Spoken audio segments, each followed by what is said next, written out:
Tesla stock is again continuing on this uptrend today with some very bullish news that is coming out again. And it seems like every single day since the price cuts, there has been something that has came out that has been bullish, and we have continued on this rally. Now you're up 42% from the lows that we just set like 2 weeks ago, guys. So it's starting to get very explosive, and I do think there's a lot more room to the upside even in the short term. Now, as I'm sure you guys are aware, if you're investing in Tesla, you're investing for the long term. At least a vast majority of you guys probably are. But over the short term, there can definitely be a lot of opportunity targeting that 150 to 160 level, potentially as high as $200 coming after earnings. And we'll talk about all of that and much more here in this video. But before we get into that, I do want to let you guys know, you guys probably already heard my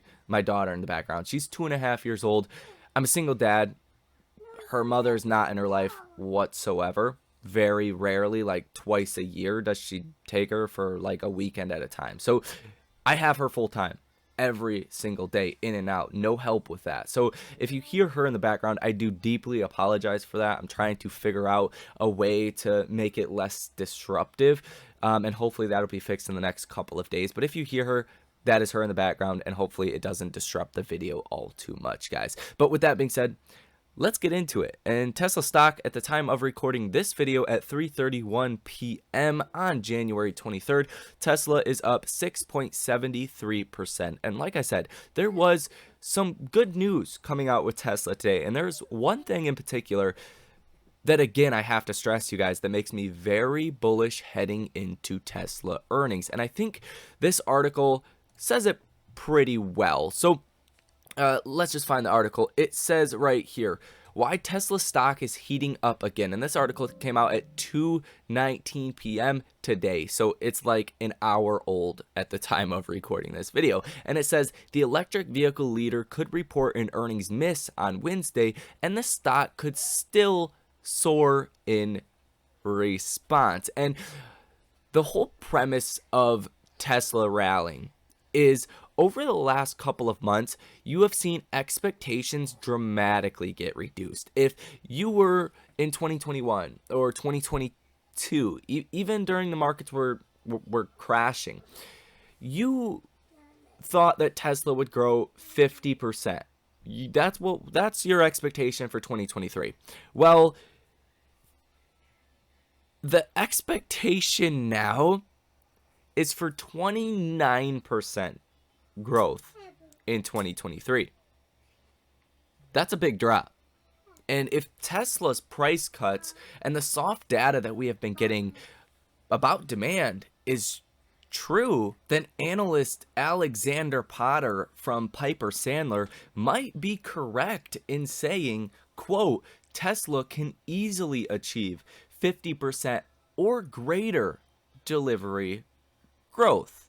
And he expects, just due to the price cuts alone, you can see a boost to US demand by 300 to 600,000 vehicles. That is the US alone. That's not Europe, that's not China, that's not other markets, simply America. And if you just use the low estimate from Piper Sandler, just cut the lowest estimate in half and say 150,000 additional vehicles they otherwise would have not sold in 2023, that is a very big difference and can make up for potentially slightly lower margins. Now, I say slightly lower margins because Tesla's usually not the one to sacrifice a massive amount of margins to sell more vehicles. Yes, you're probably going to have to sacrifice a little bit, but that could easily be offset by material costs going down or production becoming a little bit more efficient. And those are only two ways margins could be helped out. There is also many others. So the big story on Tesla earnings is going to be, what are projected margins going to look like in 2023, and what is delivery numbers going to look like? Tesla has given us over the past 2 years an estimate of 50% or more delivery growth every single year. So that's what investors were basing their valuations on for the last couple of years. Well, now demand is in question, and now the markets are only expecting 29% growth. If Tesla reiterates 50% growth, maybe they even share some insights to how the price cuts have spurred demand, then that is where the stock can get a lot of this momentum back that it has since lost, even in the month of December. I mean, the stock was a $200 stock in December. It's sitting at 142 right now. There's a lot of room for an upside move, and a lot of us know this, but I just want to give you guys some of the consensus view of analysts and investors. Those are the important things on earnings, not to mention the other businesses that are incorporated within Tesla. Now, let's get into the news that is coming out today that is causing the stock to rally 7%. So it's this. This came out at 9:30 in the morning. It says Tesla makes a massive investment in service in California. And Electric spotted that Tesla posted 89 new vehicle service jobs in California. Here are just a few examples of the almost 100 new jobs in service that Tesla listed in California. And a lot of them are service technicians, collision technical trainer, customer escalation representative, MSO network manager, collision severity specialist, operations coordinator, collision training. A lot of these are in Fremont, California. Some are in other areas, but a vast majority are in Fremont, California. And a big reason people are thinking, I shouldn't say, are thinking that Tesla is trying to hire all of these service jobs is because we're expecting California to be a big state as far as continued Tesla deliveries in 2023, and due to these price cuts, you might actually be seeing a lot more vehicles being ordered that they gotta match their services up with the amount of vehicles that they have out in the population, right? If they have millions of vehicles in the population, I think last year Tesla sold like 300,000 vehicles in California, 200,000, 300,000, some number like that. It represented 72% of the total market share in California. I live in Michigan, not even close to that. It's like 1% of the total market. That's another reason why I'm so bullish on Tesla. Like, I see maybe one Tesla every couple days where I live in Michigan. It's mostly like GM and Ford. Well, that leads me to believe it's might be the same in different areas, that there's a lot of room for expansion still in America. But nonetheless, maybe that's a topic for another video. Maybe that's arbitrage to just my area. Again, I live in Michigan, so GM, Ford, that's pretty common in Michigan. But nonetheless, 72% market share in the state. They need to add these service jobs, and it's a very encouraging thing to see them adding these service positions, because that means they expect a lot of continued growth, especially in California, which is obviously a huge market for Tesla and is going to be in 2023 as well. So this is a big reason why Tesla stock is up 7% on the day, again flying in the face of those demand concerns. So that's a big thing that is happening here on the day. You are also seeing the option activity getting a lot more bullish on Tesla here today compared to what we've seen even over the last week. So this is Ortex. This is a paid service. It's like $600 a year. I highly recommend you guys get it if you don't have Bloomberg or anything else that breaks down data for you guys. But this is the interesting flow sentiment. These are option orders that are flagged as interesting. It could be for the dollar amount. It could be because they're sweeps, meaning that institutions wanted to instantly get into positions. Either way you chop it down, they're interesting. And it can give you an indication on how hedge funds, how big money is feeling about the stock. And when we look at the positive order value, over the past week, you've seen 1,500 orders on Tesla, totaling $2.06 billion with a positive order value of 45%. What you're seeing today is 645 orders, totaling $215 million, positive order value of 62%.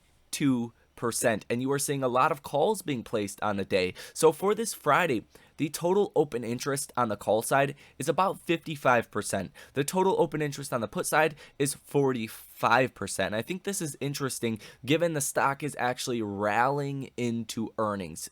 And it kind of looks the same as Netflix, kind of rallying into earnings and then continuing with the rally after earnings, in which I do think that is going to happen as well for Tesla. Now, if you have not seen the last video, highly recommend you guys check that out.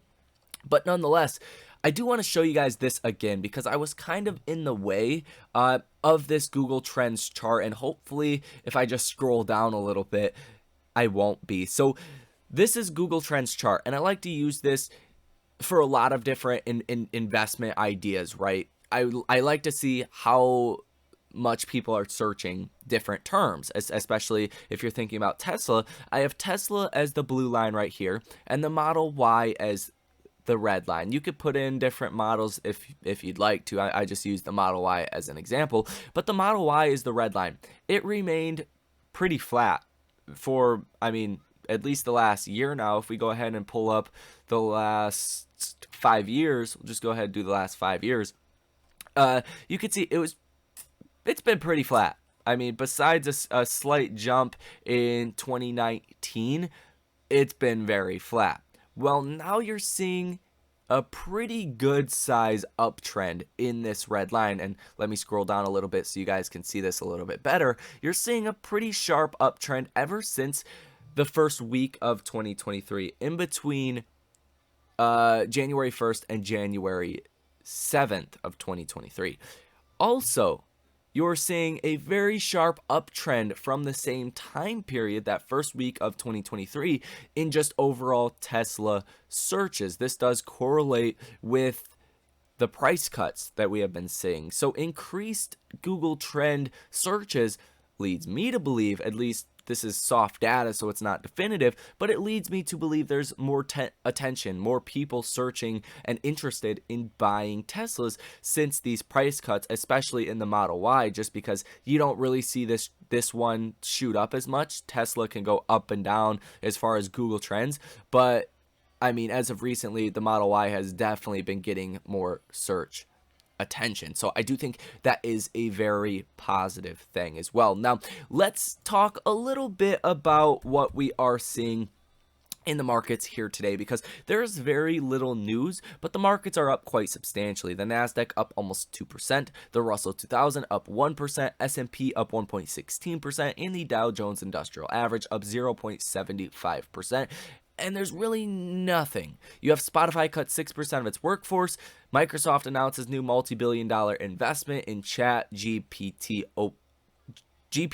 maker OpenAI. Literally nothing. You're in this blackout period with the Fed heading into next week, February 1st, where you get the FOMC meeting, and then you get the announcement on Feb 1. So you're not going to be hearing from any Fed speakers, and we don't have any economic data that is coming out today. You really don't have any economic data until Thursday and Friday, and that's where you're going to get durable goods orders month over month, like we broke down the estimates for all these numbers in last video. 8:30 in the morning on Thursday, GDP growth rate quarter over quarter, advanced data for Q4 at 8:30 in the morning as well. And then on Friday, you do have 8:30 in the morning core PC price index month over month for December, personal income month over month for December as well, and personal spending month over month for December. All of this coming out at 8:30 in the morning on Friday. So you're going to get a lot of data on Thursday and Friday, but tomorrow you're going to get the first big tech stock that is going to be reporting earnings. Now, Netflix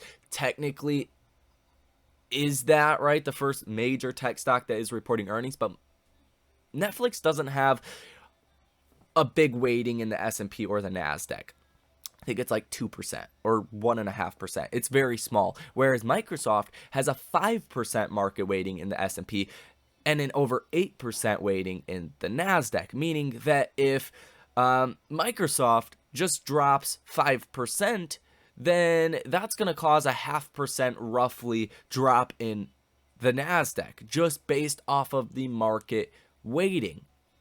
So it makes it a little bit more important. And especially with Microsoft, Azure is the thing that investors care about. If Azure growth is slowing down, Microsoft could get destroyed because they have a very high premium. You're paying a lot for their growth with Azure. So I think that is going to be, I'm not even sure if I'm saying that right, but that is going to be the most important thing coming tomorrow in after hours. Pre-market tomorrow, you have Verizon, Johnson & Johnson, Lockheed Martin, Halliburton, GE, Raytheon Technologies, 3M, Union Pacific, and DR Horton. Tomorrow after hours, like I said, Microsoft, Intuitive Surgical, Texas Instruments, Capital One, F5, CN, Martin. Apologies. Apologies. Stride, and a couple other companies you guys probably never even heard about. Wednesday after hours, Boeing, AT&T, Progressive, Abbott, the NASDAQ, Next Era Energy, and then Wednesday and after hours, that's where you get Tesla, ServiceNow, IBM, Lam Research, and some more companies you probably haven't heard about before. So the next 2 days are going to be vitally important for the rest of this week, heading into the data on Thursday and Friday. And then next week, you're going to get Apple, Amazon, Google, the Fed meeting. Next week is going to be crazy, guys. And this week is going to set us up for next week. And if Tesla has good earnings, you could see something like Netflix, where even on a bad day in the markets, Netflix still went up. Really, it's been going straight up. So Tesla can be kind of a one-man ship there in terms of if the markets are falling, Tesla could still continue to rally. And from my perspective here, we're going to get good guidance on Tesla earnings. So I definitely don't want to be short or betting against Tesla heading into earnings. Trust me, been there, done that. That never ends good. Now, as far as the technicals on Tesla, the major thing is this downtrending line of resistance that we have since broken out above. This has been a very, very encouraging sign, and this happened just a couple of days ago, and ever since then, it's been pretty good for Tesla. I will warn you, though, that you are above the 20-day simple moving average, which this is the Bollinger Bands, basically measuring volatility, and you are at the higher end band of volatility. And typically when that happens, you do get batted down, but it doesn't always have to be that way. Like we've seen back here with the big rally in October of 2021, you rode this band all the way up from $250 to $414 because what? Tesla was beating expectations in a huge way. So people bid up the stock, and you continue to rally on the upper end band of the volatility bands. They are called the Bollinger Bands. Now, you also have the MACD, which turned very positive, but still on a volume weighted basis over the last couple of weeks and months, you're still in negative territory. Where my cursor is right here, that's positive territory. This is very positive. This is very positive. This is very positive. What you're seeing down here is positive, but it's not on a volume weighted basis. So that's important to point out. There's a lot more room for the MACD here to continue to get bullish. There's a lot of room for the stock to make up some of the lost ground that you have even seen since September, when the stock was a $300+ stock. It has fallen over 60% from just September. Not a lot of other stocks have done that. And Tesla has also been trading on pretty much record all-time high volume for like months now. So that is also a big factor in this. And if you get that flip to be bullish with this high volume, it could get very explosive. Now, the RSI is at 56.11 as well. Neutral is 50. Oversold is 30. Tesla really has never been oversold, like ever, at least ever since COVID. Even the COVID bottom, I mean, you were barely oversold just for a brief, like, two-day period. Like, it's so brief right there under this yellow line. Well, you were just deeply under the oversold level. You hit as low as 15 on the RSI. That is like unheard of. That was mass liquidation. And I do think the all-time bottom is probably in for Tesla. Even if the markets do hit a new low, I don't think Tesla will also hit that new low. It might come close, but I don't think it will hit that low. And just overall from here, I mean, Tesla has a history of at least rallying to 70, which is the over bought level on the RSI, which means you still have at least a couple big green days left before you get close to 70. So I think these factors are very encouraging. The biggest thing, like I said, and I'll probably end up saying it again before Tesla reports earnings, it's going to be margins, but ultimately delivery numbers. If margins even come down a little bit, who cares if you're expecting 50% delivery growth in 2023 when the average market consensus is for 29% delivery growth over the next couple of years? Who even cares about slightly less margins when you're taking massive market share from other companies, and literally, some would say, forcing other companies to go bankrupt? Because how are you going to compete with Tesla? They have much better profit margins than the industry standard. If other competitors cut prices, I mean, they couldn't do that, or they would start to lose money on their vehicles, guys. So that is pretty much going to be it. Quick look at the S&P 500 as of today. I do think this is very interesting. We did close above $400 on the SPY, which is a good sign. And even today, you did finally break out above and close above this downtrending line of resistance, but you're not in the free and clear yet. I would say until you break that 410 level like we did back here briefly on December 13th before getting massively rejected. So the downtrend looks like it might change to an uptrend, but you gotta get earnings season out of the way. If earnings are decent, then I do think the markets don't have to come down. If earnings are bad, the markets are gonna come down in a huge way, especially after the start of 2023. It has been so good if you have been a long investor in 2023. I think my portfolio alone is up like 38% since the start of 2023. That is unsustainable if earnings do not come in good, guys. So that is a key development on the day. As far as everything else, like I said, earnings are going to be the big picture, data by the end of the week, but even next week, even if Microsoft and Tesla have good earnings, the big story is really going to be Apple. That's the big one. Apple, Google, Amazon, Microsoft. A lot of your S&P reports, not this week, but next week. As well as that, the Fed meeting, I think it's pretty clear. The Fed is going to raise rates 25 basis points. That is 100% priced in by the bond market. But what they say going ahead, if they expect more rate hikes or if they are going to pause rate hikes, that is the real key, guys. So that is it for this video. Hit that like button and subscribe to the channel. Source your comments, questions, or concerns down below in the comment section. Most importantly, though, enjoy the rest of your day, and I will see you in the next.